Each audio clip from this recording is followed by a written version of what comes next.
ಜನಾರ್ದನ್ ಅವರು ನನ್ನ ಮೊದಲನೇ ಸಿನಿಮಾದಿಂದ ನನ್ನ ತಂದೆ ಪಾತ್ರ ಮಾಡಿದರು. ಇವತ್ತು ತೀರ್ಕೊಂಡಿದ್ದಾರೆ. ಅವರ ಆತ್ಮಕ್ಕೆ ಶಾಂತಿ ಸಿಗಲಿ. ಲಾಸ್ಟು ಅವ್ರ ಜೊತೆ 2020 ಪಿಕ್ಚರಲ್ಲಿ ಮಾಡಿದ್ದು, ಆವಾಗಲೇ ತುಂಬ ಡಲ್ ಆಗಿದ್ರು. ಪಾಪ 2 ಸಲ ಬೈಪಾಸ್ ಆಪ್ರೇಷನ್ ಆಗಿದೆ. ಅವರ ಆತ್ಮಕ್ಕೆ ಶಾಂತಿ ಸಿಗಲಿ. ಇವತ್ತು ನಮ್ಮ ಆತ್ಮೀಯ ಗೆಳೆಯರಾದಂಥ ಫ್ಯಾಂಕ್ ಜನಾರ್ದನ್ ಅವ್ರನ್ನ ನಾವು ಕಳ್ಕೊಂಡಿದ್ದೀವಿ. ನನಗೆ ಒಬ್ಬ ಗೆಳೆಯ ಹೋಗಿರೋವಂಥ ದುಃಖ ನಂಬಕ್ಕೆ ಆಗ್ತಾಯಿಲ್ಲ. ನನಗೆ 90ಕ್ಕೂ ಹೆಚ್ಚು ಸಿನಿಮಾಗಳ ಒಟ್ಟಿಗೆ ಕೆಲಸ ಮಾಡಿದ್ದೀವಿ, ಧಾರಾವಾಹಿಗಳ ಒಟ್ಟಿಗೆ ಕೆಲಸ ಮಾಡಿದ್ದೀವಿ. ಯಾವಾಗಲೂ ಬದುಕನ್ನು ಪ್ರೀತಿಸ್ತಕ್ಕಂಥ ವ್ಯಕ್ತಿ ಇಲ್ಲ ಅನ್ನೋದನ್ನು ನಂಬಕ್ಕೆ ಆಗ್ತಾಯಿಲ್ಲ. ಅವನು ತುಂಬ ಶ್ರಮಜೀವಿ, ಎಲ್ಲರನ್ನು ಪ್ರೀತಿಸುವಂಥ ವ್ಯಕ್ತಿ, ಒಬ್ಬ ಹ್ಯೂಮನ್ ಬೀಯಿಂಗ್ ಅಂತ ಹೇಳಿದ್ರೆ ತಪ್ಪಾಗೋದಿಲ್ಲ. ಅಂಥ ಒಬ್ಬ ಗೆಳೆಯ ಇವತ್ತು ನಮ್ಮನ್ನು ಹೋಗಿರೋದು ನಿಜವಾಗ್ಲೂ ಗೊತ್ತಾಗ್ತಾ ಇದೆ. ದೇವರು ಅವನ ಆತ್ಮಕ್ಕೆ ಶಾಂತಿ ಕೊಡಲಿ ಅಂತ ಪ್ರಾರ್ಥನೆ ಮಾಡ್ತೀನಿ. ಇವತ್ತು ನಮ್ಮ ಚಿತ್ರರಂಗದ ರಂಗಭೂಮಿಯ ಕಿರುತೆರೆಯ ಒಬ್ಬ ಹಿರಿಯ ನಟರು ದೈವಾಧೀನರಾಗಿದ್ದಾರೆ. ಅವರ ಆತ್ಮಕ್ಕೆ ಶಾಂತಿ ದೊರಕಲಿ ಮತ್ತು ಆ ಒಂದು ದುಃಖವನ್ನು ಭರಿಸುವ ಶಕ್ತಿ ಅವರ ಕುಟುಂಬ ವರ್ಗದವ್ರು ಸಿಗಲಿ ಅಂತ ಹಾರೈಸ್ತಾ, ಅವರ ಅಂತ್ಯಕ್ರಿಯೆಯನ್ನು ಬೆಳಿಗ್ಗೆ ಅವ್ರ ಮಗ ಅವರು ಫೋನ್ ಮಾಡಿದರು. ಸೊ ವಿಷಯ ತಿಳಿಸಿದಾಗ ಈ ಥರ ಒಬ್ಬ ಕಲಾವಿದರನ್ನ, ರಂಗಭೂಮಿ ಕಲಾವಿದರಾಗಲಿ ಹಿರಿಯ ಕಲಾವಿದರಾಗಲಿ, ಅವರನ್ನು ರವೀಂದ್ರ ಕಲಾಕ್ಷೇತ್ರದಲ್ಲಿ ಅಂತಿಮ ದರ್ಶನಕ್ಕೆ ಇಡುವಂಥ ಪದ್ಧತಿ ಇದೆ. ಸೊ ಅದನ್ನು ಇಡಬೇಕು ಅಂತ ಅವರ ಮನೆಯವ್ರ ಹತ್ರ ಕೇಳಿದಾಗ ಪಾಪ ಅವರು ಇಲ್ಲ ಆಗಲ್ಲ, ನಮಗೆ ಅಷ್ಟೊಂದು ಫೆಸಿಲಿಟೀಸ್ ಇಲ್ಲ ಹೋಗೋದಕ್ಕೆ ಅಂತ ಹೇಳಿದಾಗ ನನಗೂ ಏನು ಮಾಡಬೇಕು ಅಂತ ಗೊತ್ತಾಗಲಿಲ್ಲ. ಏನೋ ಅವರ ಪದ್ಧತಿ ಇರ್ಬೋದು, ಸುಮ್ಮನೆ ಅದೇ. ಆಮೇಲೆ ಸರ್ಕಾರದ ಜೊತೆ ಮಾತಾಡಿ ನೇರವಾಗಿ ಶಿವರಾಜ್ ತಂಗಡಿಯವರಿಗೇ ಮಾತಾಡಿದಾಗ ಅವರು ಅವರ PS ನಂಬರ್ ಕೊಟ್ಟರು. PS ನಂಬರ್ ಅವ್ರ ಹತ್ರ ಮಾತಾಡಿದಾಗ ಅವರು ಆಯಿತು, ನಾವು ಪರ್ಮಿಷನ್ ಕೊಡ್ತೀವಿ, ನೀವು ಅಲ್ಲಿ ಅಂತಿಮ ದರ್ಶನಕ್ಕೆ ಇಡ್ಬೋದು ಅಂತ ಹೇಳಿದ್ರು. ಬಟ್ ಆಮೇಲೆ ಬೇರೆ ಯಾರೋ ಅಲ್ಲಿಂದ ಮತ್ತೆ ಫೋನ್ ಮಾಡಿದ್ರು. ಫೋನ್ ಮಾಡಿ ಈ ಥರ ಅದಕ್ಕೆ ಆಗುವಂಥ ಶುಲ್ಕವನ್ನು ಕಟ್ಟಬೇಕಾಗತ್ತೆ ವ್ಯವಸ್ಥೆಗಳಿಗೆ ಅಂತ ಹೇಳಿದ್ರು. ಬಟ್ ನಾನು ಇಲ್ಲ ಸರ್, ಅವ್ರು ಬಡ ಕಲಾವಿದರು, ಅಷ್ಟೊಂದು ಶುಲ್ಕ ಕಟ್ಟೋ ಸ್ಥಿತಿಲಿಲ್ಲ. ಇಲ್ಲ ಸರ್, ನೀವು ಆಫೀಸರ್ ಹತ್ರ ಮತ್ತೆ ಮಾತಾಡಿ ಅಂದರು. ಮತ್ತೆ ಡೈರೆಕ್ಟರ್ ಹತ್ರ ಮಾತಾಡಿ ಈ ಥರ ಇದೆ ಮೇಡಮ್, ಅವ್ರು ಭಾಳ ಆರ್ಥಿಕವಾಗಿ ತೊಂದರೆಯಲ್ಲಿದ್ದಾರೆ. ಅವರ ಒಂದು ಸಾವಾಗಿರೋದೇ ಆರ್ಥಿಕವಾದ ಮುಗ್ಗಟ್ಟಿನಿಂದ ಆಗಿದೆ. ಮತ್ತೆ ಅವ್ರು ದುಡ್ಡು ಕಟ್ಟಬೇಕಂದ್ರೆ ಆಗಲ್ಲ ಅಂತ ಮನವಿ ಮಾಡಿಕೊಂಡಾಗ ಅವರು ಬಹಳ ಇದರಿಂದ ಆಯಿತು, ನಾನು ಫ್ರೀಯಾಗೆ ಮಾಡಿಕೊಡ್ತೀನಿ ಅಂತ ಹೇಳಿದ್ದಾರೆ. ಅವ್ರಿಗೊಂದು ಮಾತನ್ನು ಹೇಳಿದೆ, ಅಲ್ಲ ಮೇಡಮ್, ದೊಡ್ಡ ನಟರು ಅವರ ದೈವಾಧೀನರಾದಾಗ ಅವ್ರಿಗೆಲ್ಲ ಫ್ರೀ ಮಾಡಿಕೊಡ್ತೀರಾ, ಒಬ್ಬ ಬಡ ಕಲಾವಿದ ಆದಾಗ ಯಾಕೆ ಮಾಡಲ್ಲ ಅಂತ ಕೇಳಿದಾಗ ಅವರು ಇಲ್ಲ ಆ ಥರ ಏನು ಅನ್ಕೋಬೇಡಿ ಸರ್, ನಾನು ನಿಜವಾಗ್ಲೂ ಮಾಡಿಕೊಡ್ತೀವಿ ಅಂತ ಅವರು ಎಲ್ಲ ವ್ಯವಸ್ಥೆಗಳನ್ನು ರವೀಂದ್ರ ಕಲಾಕ್ಷೇತ್ರದಲ್ಲಿ ಮಾಡಿದ್ದಾರೆ. ಈಗ ಅವರ ಮನೆಯವರ ಹತ್ರ ಮಾತಾಡಿ ಅವ್ರ ಪರ್ಮಿಷನ್ ತೊಗೊಂಡು ಮಾಧ್ಯಮದ ಮುಖಾಂತರ ಹೇಳ್ತಾ ಇದ್ದೀನಿ, ರವೀಂದ್ರ ಕಲಾಕ್ಷೇತ್ರದಲ್ಲಿ ಮಧ್ಯಾಹ್ನ 2 ಗಂಟೆಯಿಂದ ಸಂಜೆ 4 ಗಂಟೆವರೆಗೂ ಸಾರ್ವಜನಿಕರ ಅಂತಿಮ ದರ್ಶನಕ್ಕೆ ಇಡುವ ವ್ಯವಸ್ಥೆ ಆಗಿದೆ. ದಯವಿಟ್ಟು ಇಲ್ಲಿ ಮನೆ ಹತ್ರ ಬರೋಕ್ಕೆ ತೊಂದರೆ ಆಗೋರು ಅಲ್ಲಿ ಬಂದು ಒಬ್ಬ ಹಿರಿಯ ನಟನಿಗೆ ಗೌರವ ಸಲ್ಲಿಸ್ಬೋದು ಅಂತ ತಾವು ಮಾಧ್ಯಮ ಮುಖಾಂತರ ಕೇಳ್ಕೊಳ್ತಿದ್ದಾರೆ. ಫ್ಯಾಂಕ್ ಜನಾರ್ದನ್ ಅವರು ಎಲ್ಲ ತಿಳಿದಾಗೆ ಇವತ್ತು ಹೋಗಿರೋದು ಎಲ್ರಿಗೂ ಮನಸ್ಸಿಗೆ ಒಂಥರ ಸಂಕಟ ಆಗ್ತಾ ಇದೆ. ಸುಮಾರು ಚಿತ್ರಗಳಲ್ಲಿ ನಾವು ಅವರೆಲ್ಲ ವರ್ಕ್ ಮಾಡಿದ್ವಿ. ಎಲ್ಲ ಡೈರೆಕ್ಟ್ರಿಗೂ ಎಲ್ಲ ಪ್ರೊಡ್ಯೂಸರ್ಸ್ಗೂ ಬೇಕಾದಂಥ ವ್ಯಕ್ತಿ, ಸ್ನೇಹಜೀವಿ, ಒಳ್ಳೊಳ್ಳೆ ಸಿನಿಮಾ ಮಾಡಿದ್ವಿ. ಯಾವುದೇ ಶೂಟಿಂಗ್ ಹೋದ್ರು, ಯಾವುದೇ ಲೊಕೇಶನ್ನಲ್ಲೂ ಎಲ್ಲೇ ಹಾಲ್ಟ್ ಆಗಿದ್ದು ಅರವಿಂದನ ಪಕ್ಕದ ರೂಮ್ನಲ್ಲೇ ಇರ್ತೀನಿ ನಾನು ಅಂತ ಹೇಳೋರು. ಯಾಕೆಂದ್ರೆ ಒಂಥರ ಜಾಲಿಯಾಗಿ ಕಾಮಿಡಿಯಾಗಿರೋರು ಎಲ್ಲ ಇತ್ತು. ಅಂಥ ವ್ಯಕ್ತಿ ಇವತ್ತು ಸ್ವಲ್ಪ ದಿವಸದಿಂದ ಅನಾರೋಗ್ಯದಿಂದ ಬಳಲ್ತಾ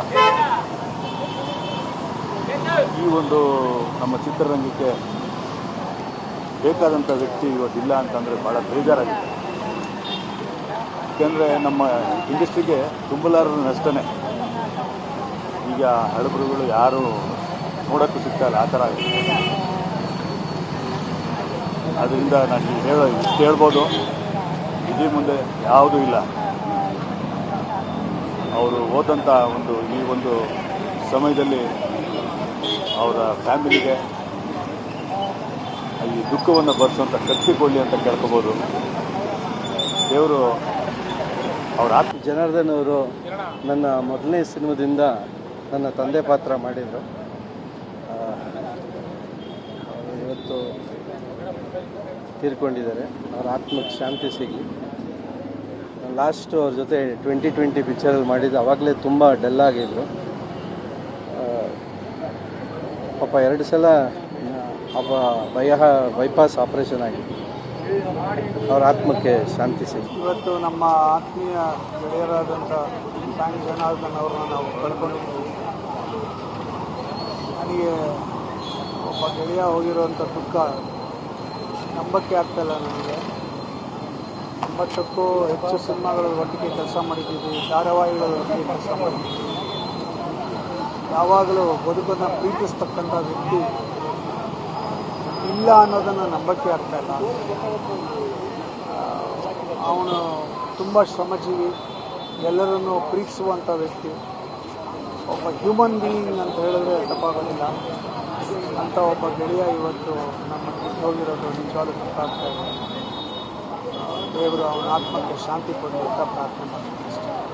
ಇವತ್ತು ನಮ್ಮ ಚಿತ್ರರಂಗದ ರಂಗಭೂಮಿಯ ಕಿರುತೆರೆಯ ಒಬ್ಬ ಹಿರಿಯ ನಟರು ದೈವಾಧೀನರಾಗಿದ್ದಾರೆ. ಅವರ ಆತ್ಮಕ್ಕೆ ಶಾಂತಿ ದೊರಕಲಿ ಮತ್ತು ಆ ಒಂದು ದುಃಖವನ್ನು ಭರಿಸುವ ಶಕ್ತಿ ಅವರ ಕುಟುಂಬ ವರ್ಗದವ್ರು ಸಿಗಲಿ ಅಂತ ಹಾರೈಸ್ತಾ, ಅವರ ಅಂತ್ಯಕ್ರಿಯೆಯನ್ನು ಅವರ ಬೆಳಿಗ್ಗೆ ಅವ್ರ ಮಗ ಅವರು ಫೋನ್ ಮಾಡಿದರು. ಸೊ ವಿಷಯ ತಿಳಿಸಿದಾಗ ಈ ಥರ ಒಬ್ಬ ಕಲಾವಿದರನ್ನ, ರಂಗಭೂಮಿ ಕಲಾವಿದರಾಗಲಿ ಹಿರಿಯ ಕಲಾವಿದರಾಗಲಿ ಅವರನ್ನು ರವೀಂದ್ರ ಕಲಾಕ್ಷೇತ್ರದಲ್ಲಿ ಅಂತಿಮ ದರ್ಶನಕ್ಕೆ ಇಡುವಂಥ ಪದ್ಧತಿ ಇದೆ. ಸೊ ಅದನ್ನು ಇಡಬೇಕು ಅಂತ ಅವರ ಮನೆಯವ್ರ ಹತ್ರ ಕೇಳಿದಾಗ ಪಾಪ ಅವರು ಇಲ್ಲ ಆಗಲ್ಲ, ನಮಗೆ ಅಷ್ಟೊಂದು ಫೆಸಿಲಿಟೀಸ್ ಇಲ್ಲ ಹೋಗೋದಕ್ಕೆ ಅಂತ ಹೇಳಿದಾಗ ನನಗೂ ಏನು ಮಾಡಬೇಕು ಅಂತ ಗೊತ್ತಾಗಲಿಲ್ಲ. ಏನೋ ಅವರ ಪದ್ಧತಿ ಇರ್ಬೋದು, ಸುಮ್ಮನೆ ಅದು. ಆಮೇಲೆ ಸರ್ಕಾರದ ಜೊತೆ ಮಾತಾಡಿ ನೇರವಾಗಿ ಶಿವರಾಜ್ ತಂಗಡಿಯವರಿಗೇ ಮಾತಾಡಿದಾಗ ಅವರು ಅವರ PS ನಂಬರ್ ಕೊಟ್ಟರು. PS ನಂಬರ್ ಅವ್ರ ಹತ್ರ ಮಾತಾಡಿದಾಗ ಅವರು ಆಯಿತು ನಾವು ಪರ್ಮಿಷನ್ ಕೊಡ್ತೀವಿ, ನೀವು ಅಲ್ಲಿ ಅಂತಿಮ ದರ್ಶನಕ್ಕೆ ಇಡ್ಬೋದು ಅಂತ ಹೇಳಿದ್ರು. ಬಟ್ ಆಮೇಲೆ ಬೇರೆ ಯಾರೋ ಅಲ್ಲಿಂದ ಮತ್ತೆ ಫೋನ್ ಮಾಡಿದ್ರು. ಫೋನ್ ಮಾಡಿ ಈ ಥರ ಅದಕ್ಕೆ ಆಗುವಂಥ ಶುಲ್ಕವನ್ನು ಕಟ್ಟಬೇಕಾಗತ್ತೆ ವ್ಯವಸ್ಥೆಗಳಿಗೆ ಅಂತ ಹೇಳಿದ್ರು. ಬಟ್ ನಾನು ಹೇಳಿ ಇಲ್ಲ ಸರ್, ಅವ್ರು ಬಡ ಕಲಾವಿದರು, ಅಷ್ಟೊಂದು ಶುಲ್ಕ ಕಟ್ಟೋ ಸ್ಥಿತಿಲಿಲ್ಲ. ಇಲ್ಲ ಸರ್, ನೀವು ಆಫೀಸರ್ ಹತ್ರ ಮತ್ತೆ ಮಾತಾಡಿ ಅಂದರು. ಮತ್ತೆ ಡೈರೆಕ್ಟರ್ ಹತ್ರ ಮಾತಾಡಿ ಈ ಥರ ಇದೆ ಮೇಡಮ್, ಅವ್ರು ಭಾಳ ಆರ್ಥಿಕವಾಗಿ ತೊಂದರೆಯಲ್ಲಿದ್ದಾರೆ. ಅವರ ಒಂದು ಸಾವಾಗಿರೋದೇ ಆರ್ಥಿಕವಾದ ಮುಗ್ಗಟ್ಟಿನಿಂದ ಆಗಿದೆ. ಮತ್ತೆ ಅವ್ರು ದುಡ್ಡು ಕಟ್ಟಬೇಕಂದ್ರೆ ಆಗಲ್ಲ ಅಂತ ಮನವಿ ಮಾಡಿಕೊಂಡಾಗ ಅವರು ಬಹಳ ಇದರಿಂದ ಆಯಿತು ನಾನು ಫ್ರೀಯಾಗೆ ಮಾಡಿಕೊಡ್ತೀನಿ ಅಂತ ಹೇಳಿದ್ದಾರೆ. ಅವ್ರಿಗೊಂದು ಮಾತನ್ನು ಹೇಳಿದೆ, ಅಲ್ಲ ಮೇಡಮ್, ದೊಡ್ಡ ದೊಡ್ಡ ನಟರು ಅವರ ದೈವಾಧೀನರಾದಾಗ ಅವ್ರಿಗೆಲ್ಲ ಫ್ರೀ ಮಾಡಿಕೊಡ್ತೀರಾ, ಒಬ್ಬ ಬಡ ಕಲಾವಿದ ಆದಾಗ ಯಾಕೆ ಮಾಡಲ್ಲ ಅಂತ ಕೇಳಿದಾಗ ಅವರು ಇಲ್ಲ ಆ ಥರ ಏನು ಅನ್ಕೋಬೇಡಿ ಸರ್, ನಾನು ನಿಜವಾಗ್ಲೂ ಮಾಡಿಕೊಡ್ತೀವಿ ಅಂತ ಅವರು ಎಲ್ಲ ವ್ಯವಸ್ಥೆಗಳನ್ನು ರವೀಂದ್ರ ಕಲಾಕ್ಷೇತ್ರದಲ್ಲಿ ಮಾಡಿದ್ದಾರೆ. ಈಗ ಅವರ ಮನೆಯವ್ರ ಹತ್ರ ಮಾತಾಡಿ ಅವ್ರ ಪರ್ಮಿಷನ್ ತೊಗೊಂಡು ಮಾಧ್ಯಮದ ಮುಖಾಂತರ ಹೇಳ್ತಾ ಇದ್ದೀನಿ, ರವೀಂದ್ರ ಕಲಾಕ್ಷೇತ್ರದಲ್ಲಿ ಮಧ್ಯಾಹ್ನ 2 ಗಂಟೆಯಿಂದ ಸಂಜೆ 4 ಗಂಟೆವರೆಗೂ ಸಾರ್ವಜನಿಕರ ಅಂತಿಮ ದರ್ಶನಕ್ಕೆ ಇಡುವ ವ್ಯವಸ್ಥೆ ಆಗಿದೆ. ದಯವಿಟ್ಟು ಇಲ್ಲಿ ಮನೆ ಹತ್ರ ಬರೋಕ್ಕೆ ತೊಂದರೆ ಆಗೋರು ಅಲ್ಲಿ ಬಂದು ಒಬ್ಬ ಹಿರಿಯ ನಟನಿಗೆ ಗೌರವ ಸಲ್ಲಿಸ್ಬೋದು ಅಂತ ತಾವು ಮಾಧ್ಯಮ ಮುಖಾಂತರ ಕೇಳ್ಕೊಳ್ತೀನಿ ಸರ್. ಫ್ಯಾಂಕ್ ಜನಾರ್ದನ್ ಅವರು ಎಲ್ಲ ತಿಳಿದಾಗೆ ಇವತ್ತು ಹೋಗಿರೋದು ಎಲ್ರಿಗೂ ಮನಸ್ಸಿಗೆ ಒಂಥರ ಸಂಕಟ ಆಗ್ತಾ ಇದೆ. ಸುಮಾರು ಚಿತ್ರಗಳಲ್ಲಿ ನಾವು ಅವರೆಲ್ಲ ವರ್ಕ್ ಮಾಡಿದ್ವಿ. ಎಲ್ಲ ಡೈರೆಕ್ಟರ್ಗೂ ಎಲ್ಲ ಪ್ರೊಡ್ಯೂಸರ್ಸ್ಗೂ ಬೇಕಾದಂಥ ವ್ಯಕ್ತಿ, ಸ್ನೇಹಜೀವಿ, ಒಳ್ಳೊಳ್ಳೆ ಸಿನಿಮಾ ಮಾಡಿದ್ವಿ. ಯಾವುದೇ ಶೂಟಿಂಗ್ ಹೋದ್ರು, ಯಾವುದೇ ಲೊಕೇಶನ್ನಲ್ಲೂ ಎಲ್ಲೇ ಹಾಲ್ಟ್ ಆಗಿದ್ದು ಅರವಿಂದನ ಪಕ್ಕದ ರೂಮ್ನಲ್ಲೇ ಇರ್ತೀನಿ ನಾನು ಅಂತ ಹೇಳೋರು. ಯಾಕೆಂದ್ರೆ ಒಂಥರ ಜಾಲಿಯಾಗಿ ಕಾಮಿಡಿಯಾಗಿರೋರು ಎಲ್ಲ ಇತ್ತು. ಅಂಥ ವ್ಯಕ್ತಿ ಇವತ್ತು ಸ್ವಲ್ಪ ದಿವಸದಿಂದ ಅನಾರೋಗ್ಯದಿಂದ ಬಳಲ್ತಾ ಈ ಒಂದು ನಮ್ಮ ಚಿತ್ರರಂಗಕ್ಕೆ ಬೇಕಾದಂಥ ವ್ಯಕ್ತಿ ಇವತ್ತಿಲ್ಲ ಅಂತಂದರೆ ಭಾಳ ಬೇಜಾರಾಗಿದೆ. ಯಾಕೆಂದರೆ ನಮ್ಮ ಇಂಡಸ್ಟ್ರಿಗೆ ತುಂಬಲಾರದಷ್ಟೇ ಈಗ ಹಳಬರುಗಳು ಯಾರು ನೋಡೋಕ್ಕೂ ಸಿಗ್ತಾಯಿಲ್ಲ, ಆ ಥರ ಆಗಿದೆ. ಅದರಿಂದ ನಾನು ಕೇಳ್ಬೋದು, ಇಡೀ ಮುಂದೆ ಯಾವುದೂ ಇಲ್ಲ. ಅವರು ಓದಂಥ ಈ ಒಂದು ಸಮಯದಲ್ಲಿ ಅವರ ಫ್ಯಾಮಿಲಿಗೆ ಈ ದುಃಖವನ್ನು ಭರಿಸುವಂಥ ಶಕ್ತಿ ಕೊಡಲಿ ಅಂತ ಕೇಳ್ಕೊಬೋದು.